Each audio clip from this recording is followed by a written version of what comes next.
வணக்கம் பிள்ளை, welcome to the cricket mind. CSK versus LSG நேற்று பார்த்துருப்பீங்க மேட்ச்சு. ஸோ ரொம்ப சோகமான ஒரு விஷயம் வந்து நடக்கக்கூடாது நடந்துருச்சு. ஏன்னா இப்போ வரைக்கும் வந்து பார்த்திங்கன்னா ஹோம் கிரவுண்டு மேட்சஸில் வந்து பயங்கரமாக கெத்தாக சிங்கமாட்டு ஜெயிச்சு கிழிச்சா நம்மளோட சிஎஸ்கே வந்து பார்த்திங்கன்னா முறை சொந்த மண்ணில் வந்து தோல்வி தழுவுது. அதுவும் வந்து பார்த்திங்கன்னா சாதாரண தோல்வி இல்லை, 210 ரன் அடித்தும் தோத்துட்டாங்க சிஎஸ்கே எல்எஸ்ஜி கிட்ட. ஸோ இந்த மேட்சை பற்றின ஒரு ஃபுல் ரிவ்யூ வீடியோ வந்து பார்ப்போம். ஃபஸ்ட்டு விஷயம் என்ன நடந்தது வந்து பார்த்திங்கன்னா வந்து எல்எஸ்சியும் சிஎஸ்கேவும் டாஸுக்கு போகிறாங்க. ஸோ டாஸ் வின் பண்ண நம்ம எல்எஸ்சி கேப்டன் கேஎல் ராகுல் வந்து பவுலிங்கை சூஸ் பண்ணிக்கிறாரு. அவர் நல்லாவே தெரிஞ்சிருக்கு டியூ வந்து கண்டிப்பாக இருக்கும், அதனால் வந்து பவுலிங் நம்ம வந்து எடுத்தால் இப்போ அதை அபிச்சிக்கலாம்னு சொல்லிட்டு பவுலிங் ஆடிருக்காரு. ஸோ அவர் நினச்ச மாதிரி வந்து பார்த்திங்கன்னா சிஎஸ்கேவை பெருசாக வந்து சொற்ப ரன்களில் சுருட்ட முடியல. காரணம் வந்து அடின்னு அடித்தாங்க 2 பேர் பிளேயர்ஸு. மும்பைக்கு எதிரான ஆட்டத்தில் எந்த 2 பிளேயர்ஸ் வந்து பயங்கரமாக வந்து சிஎஸ்கே தரப்பாக வந்து பயங்கரமாக அடி கொடுத்தாங்களோ அதே 2 பிளேயர்ஸ் வந்து பார்த்திங்கன்னா இந்த மேட்ச்லேயும் வந்து பயங்கரமாக அடிச்சிருக்காங்க. ஆனால் என்ன, ருத்ராஜ் கெய்க்வாட் மட்டும் வந்து பார்த்திங்கன்னா செஞ்சுரியை போட்டு தள்ளிட்டார். அதுக்கப்புறம் வந்து பார்த்திங்கன்னா அதே சேம் 66 ரன்களில் வந்து சிவம் துபேவும் வந்து அடிச்சிருக்காரு. கிட்டத்தட்ட இந்த வாட்டி வந்து பார்த்திங்கன்னா 27 பந்துகள் 66 ரன்கள் வந்து விளாசிருந்தார் சிவம் துபே.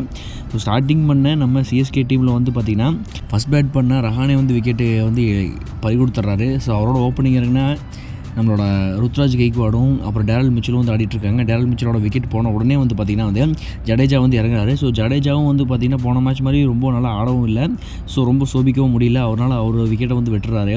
அதுக்கப்புறம் சிவம் துபே அண்டு ருத்ராஜ் 2 பேரும் சேர்ந்து இணைந்த கையில் மாதிரி பயங்கரமான ஆட்டத்தை வந்து வெளிப்படுத்துகிறாங்க. கிட்டத்தட்ட 100 to 200 வந்து பார்த்திங்கன்னா வந்து ஒரு 7 ஓவர்களில் வந்து கொண்டு வந்துட்டாங்க.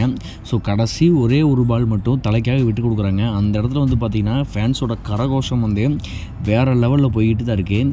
எல்லா மேட்ச்லேயும் வந்து ஒரு விஷயத்தை நோட்டீஸ் பண்ணுவீங்க, அதாவது வந்து பார்த்திங்கன்னா ஒரு பிளேயர் வரதையோ இல்லை 6 அடிக்கிறதையோ ஃபேன்ஸ் வந்து ஆரவாரமாக கொண்டாடுறத வந்து டெசிமல் வேல்யூவில் வந்து வச்சு பார்ப்பாங்க. அப்படி பார்க்குறதுல வந்து பார்த்திங்கன்னா தோனி அந்த ஒரு ஸ்டேஜுக்குள்ளே வரது வந்து பார்த்திங்கன்னா அந்த மேட்ச் வின் பண்ணால் எந்த அளவுக்கு ஒரு குறிப்பிட்ட பிடிச்ச டீமோட ஆடியன்ஸ் அதிகமாக இருக்கிற கிரவுண்டில் அந்த டீம் பர்டிகுலர் டீம் ஜெயிக்கும் போது எந்த அளவுக்கு பயங்கரமான கரகோஷம் வந்து இருக்குமோ அந்த அளவுக்கு பயங்கரமான கரகோஷம் வந்து தோனி வந்து ஸ்டேடியத்துக்குள்ளே நடந்து வரும்போது பேட்டை தூக்கிட்டு வரும்போது வந்து இருக்குது. அந்த அளவுக்கு ஃபேன்ஸுக்கு வந்து பார்த்திங்கன்னா வந்து தோனியை ரொம்ப பிடிச்சிருக்கு. அதுக்காகவும் வந்து பார்த்திங்கன்னா தோனி ஃபார்மில் இல்லாமல் சும்மா சிங்கிள் 2ன்னு அடிக்காமல் ஒவ்வொரு மேட்ச் வந்து பார்த்திங்கன்னா ஃபேன்ஸுக்கு பயங்கரமான ட்ரீட் கொடுத்துட்ருக்காரு. இது வரைக்கும் சேப்பாக்கில் வந்து அவரோட பெஸ்ட்டான பர்ஃபார்மன்ஸான பேட்டிங் வந்து வரல.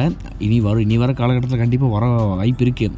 ஆனால் இந்த மேட்ச் வந்து பார்த்திங்கன்னா ஒரே ஒரு பால் தான் தோனிக்கு கிடச்சிது. அந்த ஒரு பாலையும் யூட்டிலைஸ் பண்ணி 4 அடிச்சு கடைசியில் 210க்கு 4ங்கிற அந்த ஒரு இலக்கை வந்து செட் பண்ணாங்க. எல்ஹெச்சிக்கு 211 அடித்தா வின் அப்படிங்கிற ஒரு இலக்கை வந்து செட் பண்ணாங்க. ஸோ செகண்ட் பேட் பண்ண எல்ஹெச்சி வந்து பார்த்திங்கன்னா ஓப்பனிங்கில் வந்து டேக்காக்கு வந்து டக்அவுட்டில் வெளியே போகிறாரு. ஸோ ஆரம்பமே வந்து பார்த்திங்கன்னா விக்கெட் எடுத்து ஆரம்பிக்கிறாங்க சிஎஸ்கே பவுலர்ஸ் எல்லாருமே.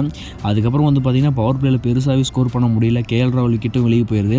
6 ஓவரில் வெறும் 42 ரன் அடிக்க முடிஞ்சது சிஎஸ்கே எல்ஹெச்சினால் 2 விக்கெட் இழப்பில்.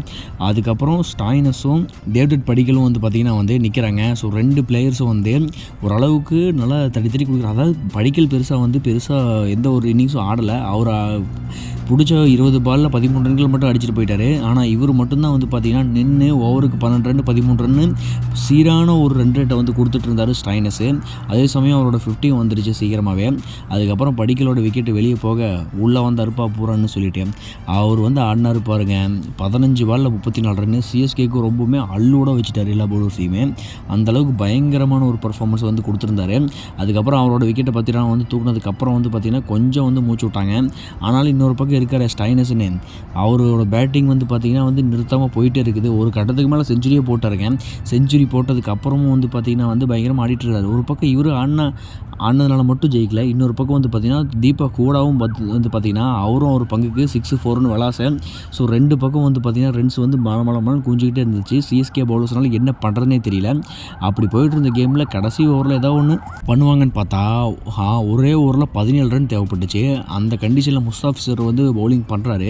ஸோ அவரோட ஓவர் வந்து பார்த்திங்கன்னா பயங்கரமாக வந்து கிழிச்சிட்டாங்கன்னு சொல்லலாம். கிட்டத்தட்ட அந்த ஓவரில் 10க்கு ஒரு நோ பாலும் போட்டு ரசிகர்களை அதிருப்தி படுத்திட்டார். கிட்டத்தட்ட 6 பாலும் ஃபுல்லாக விளையாண்டு கஷ்டப்பட்டு ஜெயிக்க வேண்டிய மேட்சை இவர் 4 பாலில் ஜெயிக்க வச்சிட்டாரு. ஸோ அவங்க டீமில் வந்து பார்த்திங்கன்னா ஸ்டாயினிஸ் வந்து 124 ரன்கள் அடித்து ஆட்டநாயகனே வாங்கிட்டார். ஸோ இந்த மேட்ச்சில் வந்து பார்த்திங்கன்னா சிஎஸ்கே டீமுக்கும் சிஎஸ்கே ரசிகர்களுக்கும் வந்து பார்த்திங்கன்னா ரொம்பவுமே ஒரு டிசப்பாயிண்டான மேட்ச் இது. ஸோ இந்த மேட்ச் வந்து எப்படி பார்த்தாலும் சிஎஸ்கேக்கு பாயிண்ட் கொடுக்கல. இந்த மேட்ச்சில் பயங்கர எதிர்பார்ப்பு இருந்துச்சு. ஸோ சிஎஸ்கே 210 ரன் அடிச்சிட்டாங்க. இவ்வளோ ஸ்கோர்லாம் வந்து எந்த டீமாலேயும் வந்து சிஎஸ்கே மண்ணில் வந்து அடித்து சிஎஸ்கே வந்து பீட் பண்ண முடியாது நினச்சிட்டு இருந்த அந்த ஒரு பிரேக்கு ரெக்கார்டை வந்து எல்எஸ்ஜி வந்து நேற்று வந்து உடச்சிட்டாங்க. ஸோ நீங்கள் என்ன நினைக்கிறீங்க? சிஎஸ்கேவில் வந்து எந்த தப்பு வந்து நடந்துச்சு? சிஎஸ்கேவோட பவுலிங்லையா, ஃபீல்டிங்லையா, இல்லை பேட்டிங்லையா இன்னும் கொஞ்சம் ரன் அடிச்சிருந்தா ஆயிருக்குன்னு நீங்கள் நினைக்கிறீங்களா? இல்லை பவுலிங் இன்னும் டைட் பண்ணி தான் நல்லா இருக்குன்னு நினைக்கிறீங்களா? ஸோ உங்களோட கருத்துக்கள் எதுவாக இருந்தாலும் வந்து பார்த்திங்கன்னா கமெண்ட் பண்ணுங்கள். நான் உங்களை அடுத்த ஒரு நல்ல மேட்சோட வந்து மீட் பண்ணுறேன். அது வரைக்கும் பை.